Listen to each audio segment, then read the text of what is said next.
Bonjour à tous, exercice sur les formes exponentielles pour les terminales maths expertes avec un exercice simple. C'est vraiment pour pratiquer les grands classiques. Donc on donne deux complexes, z1 et z2, donc 3 moins 3i, moins racine de 3 plus i. Première question, détermine une forme trigonométrique, puis une forme exponentielle de z1, z2 et du produit z1, z2. Et ensuite, on verra que ça va nous inviter à aller chercher les valeurs de cosinus et sinus de 19 pi sur 12. Donc on est parti tout d'abord, forme trigonométrique et forme exponentielle de ces deux complexes. La première étape, alors, qu'on peut conseiller, c'est de factoriser déjà par 3. Ça fait 3 fois 1 moins i. Alors, soit vous connaissez 1 moins i par cœur, soit on le refait. Ici, son module, c'est racine de 1 au carré plus 1 au carré, donc racine de 2. Donc je factorise ici par racine de 2, ce qui fait apparaître 1 sur racine de 2 moins i sur racine de 2. Donc on est invité à chercher un réel θ tel que le cosinus vaut 1 sur racine de 2, et le sinus θ vaut moins 1 sur racine de 2. Alors 1 sur racine de 2, vous le connaissez aussi, sous sa forme racine de 2 sur 2. Et donc ici, première chose, le cosinus est positif, on est à droite, le sinus est négatif, on est en bas à droite. Dans une famille où les deux valeurs absolues sont les mêmes, racine 2 sur 2, donc on est dans la famille des pi sur 4, mais en bas, et le représentant en bas, c'est moins pi sur 4, donc très vite, 3 racine de 2, ei, donc moins pi sur 4. Ici, on peut choisir donc θ, c'est moins pi sur 4, modulo de pi. On peut bien sûr prendre, par exemple, on peut rajouter 8, on pourrait prendre 7 pi sur 4, mais on prend en général celui qui est entre moins pi et pi, ce qu'on appelle la mesure principale.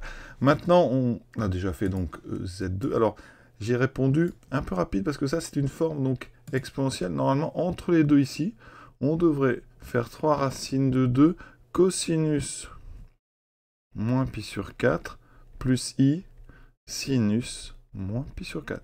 C'est ce qu'on appelle donc la forme trigonométrique avec un cos θ plus i sinus θ. Et ensuite, on passe à ce qu'on appelle la forme exponentielle, donc en r, ei, θ avec r strictement positif. Voilà donc pour notre premier z1. On s'attaque maintenant à z2. On calcule le module de moins racine de 3 plus i. Alors, je vous le dis, ici, on serait plutôt, avec un peu d'habitude, on va factoriser par 2, ce qui fait apparaître un moins racine de 3 sur 2 et un demi. Donc ça, c'est très intéressant parce que ça, c'est des... C'est-à-dire qu'on est amené à chercher un θ tel que le cosinus de θ vaut moins racine de 3 sur 2 et sinus θ égale 1,5, et ça, on sait que ça existe. Mais si on veut retrouver notre 2, je calcule le module de moins racine de 3 plus i, donc racine carrée de moins racine de 3 au carré qui fait 3, plus 1 au carré qui fait 1, ça fait racine de 4, ça fait bien 2. Donc, d'où la factorisation par 2. Je reviens à mon θ, ici, très important dans quel cadran on est. Cosinus négatif, on est à gauche, sinus positif, on est en haut. Dans une famille où le sinus vaut 1,5, donc ça, c'est la famille des pi sur 6. On est à gauche dans la famille pi sur 6, donc on est sur pi moins pi sur 6. On peut choisir θ égale 5 pi sur 6. Et on peut prendre n'importe quel équivalent modulo 2pi, qui veut dire qu'ici, en fait, notre z2, c'est donc 2 fois, on peut considérer que c'est 2 fois cosinus 5 pi sur 6, plus i sinus 5 pi sur 6, et sous forme exponentielle, ça donnerait 2e i 5 pi sur 6. Pour le produit, donc j'ai réécrit déjà, alors on s'occupe des modules, le 2 et le 3 vont ensemble, ça fait 6 racine de 2. Vous avez ici un produit de ei, je rappelle que ei θ fois ei θ prime, c'est ei θ plus θ prime, donc ici les arguments vont s'ajouter, il me reste donc, alors on aura i, et on aura donc, on va le mettre dans l'ordre, 5 pi sur 6 moins pi sur 4, voilà. Donc je vais mettre ça au même dénominateur. On va mettre ça sur 12, ça sera plus simple. Donc sur 12, ça veut dire que je multiplie le premier par 2, donc 10 pi sur 12, moins 3 pi sur 12, ce qui me fait 6 racine 2, ei, 10 moins 3, ce qui me fait 7 pi sur 12. La question B, alors là on est sur du 19 pi sur 12, et nous on a du 7 pi sur 12, donc quel est le lien?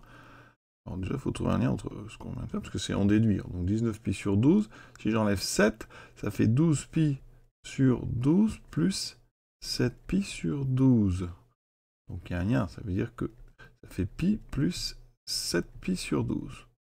Ça veut dire que le cosinus de 19pi sur 12, c'est donc le cosinus de pi plus 7pi sur 12. Alors les formules trigonométriques, quand on rajoute pi, si on est ici en θ, pi plus θ, on est en face, donc le cosinus, eh bien c'est moins cos, donc θ, ça fera ici moins cos 7pi sur 12. Donc il va falloir trouver cos 7pi sur 12.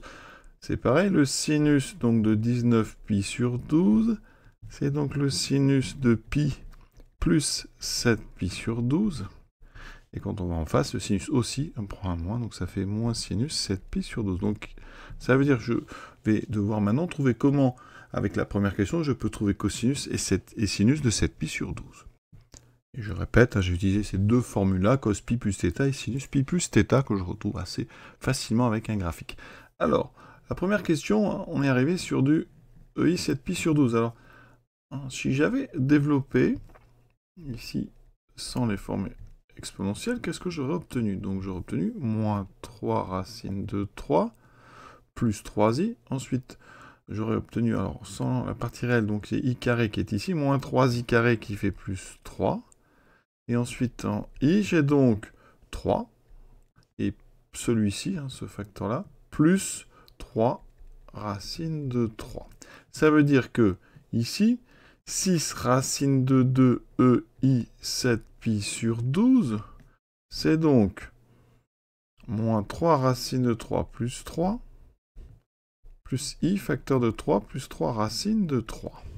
Si je regarde le côté gauche, eh bien, 6 racine de 2 EI 7pi sur 12. Alors, d'ailleurs, je n'avais pas été complet sur la première question, maintenant que je suis là. Je n'avais pas donné la forme trigonométrique. La forme trigonométrique, mais là, je l'obtiens de la forme exponentielle, c'est cosinus 7pi sur 12 plus i sinus 7pi sur 12. Ça veut dire que si je compare donc ceci et ceci, j'ai deux complexes sous forme algébrique qui sont égaux, donc on va pouvoir égaliser les parties réelles et les parties imaginaires. Donc si je regarde les parties réelles, donc à gauche, c'est 6 racine de 2 cosinus 7pi sur 12, et ça c'est égal donc à ceci, donc je vais écrire plutôt le 3 d'abord, 3 moins 3 racine de 3. Ensuite, 6 racine de 2 sinus 7pi sur 12, ça va donc être égal à 3 plus 3 racine de 3. Donc, je viens de trouver que cosinus 7pi sur 12, c'est 3 moins 3 racine de 3 sur 6 racine de 2. Et le sinus de 7pi sur 12, c'est 3 plus 3 racine de 3 sur 6 racine de 2. Pour notre cosinus 7pi sur 12, on va d'abord simplifier par 2, donc, enfin par 3, pardon. Ça fait 1 moins racine de 3 sur 2 racine de 2. Ensuite, je multiplie en haut et en bas par racine de 2, ce qui me donne donc racine de 2 moins racine de 3 fois racine de 2 qui fait racine de 6 sur 2 fois 2, 4. J'obtiens ensuite le sinus 7pi sur 12. C'est la même chose, mais avec un plus, donc racine de 2 plus racine de 6 sur 4. Et donc, conclusion avec ce qu'on a travaillé avant, le cosinus de 19pi sur 12, c'est donc l'opposé de ceci, c'est racine de 6 moins racine de 2 sur 4, et le sinus de 19pi sur 12 est donc égal à racine de, alors je vais le mettre dans le même sens, racine de 6 plus racine de 2 sur 4, avec un moins devant, voilà. J'ai été vérifié donc sur les calculatrices, ça donne bien ceci, donc on a bien travaillé. L'exercice pas évident, en tout cas sur sa question sur la question B, parce qu'il faut d'abord, donc je répète, faire le lien avec le 7pi sur 12 qu'on a trouvé. Ensuite, utiliser la forme trigonométrique du produit pour trouver le cosinus et sinus de 7pi sur 12. Travailler ensuite, petite division par 6 racine de 2. Donc, voilà, c'est vraiment un exercice qui est assez intéressant et loin d'être évident. J'espère que ça vous a plu. Travaillez-le bien. Ne perdrez pas votre temps. Voilà, je vous souhaite une bonne fin de journée et à bientôt.